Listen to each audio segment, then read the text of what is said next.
जादू टोणे बाबति त सभु कंहिंखे ख़बर हूंदी।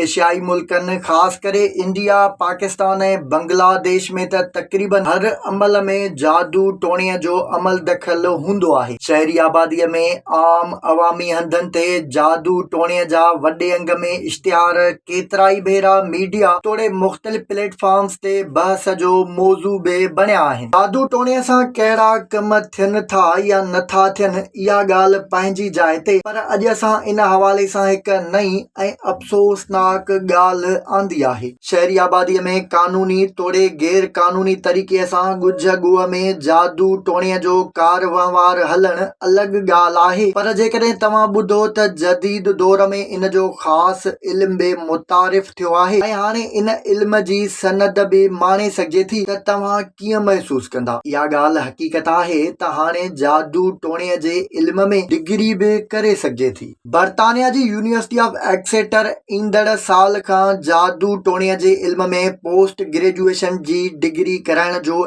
ऐलान कयो आहे। यूनिवर्सिटी जो चवणु आहे त इदारे तरफ़ां इहो प्रोग्राम सेप्टेंबर 2024 खां शुरू कयो वेंदो। इन कोर्स में जादूअ जी तारीख़ जो जाइज़ो वठण सां गॾोगॾु अदब, फ़लसफ़े, आसार क़दीमा, इमरानियात, नफ़्सियात, ड्रामे ऐं मज़हब जो जादूअ जे हवाले सां तजज़ियो कयो वेंदो। इन नए कोर्स बाबति अॻुवाणी कंदड़ प्रोफेसर एमिली जो चवणु आहे त यूनिवर्सिटी में अंदरि तोड़े उन खां ॿाहिरि जादू टोणीअ में दिलचस्पीअ में वाध जे बुनियाद ते मुआशिरे में केतिरा ई सवाल उथनि था। हुन चयो त डीकालोनाइज़ेशन, इल्मियात जे मुतबादिल जी ॻोल्हा, फेमिनिज़म ऐं नसुल परस्तीअ जी रोकथाम लाइ अहिड़े प्रोग्राम जी घुर्ज पई। अहिड़े ऐलान खां पोइ जादू टोणीअ बाबति बाज़ाब्ता तौर डिग्री ॾियण वारे इल्म जी पहिरियों भेरो शुरूआत नई ॻाल्हि त आहे, पर इन सां गॾु एशियाई मुल्कनि में रहंदड़नि लाइ उन करे अफ़सोसनाक आहे जो प्रोग्राम शुरू कंदड़नि जो चवणु आहे त इहो इल्म माण्हुनि खे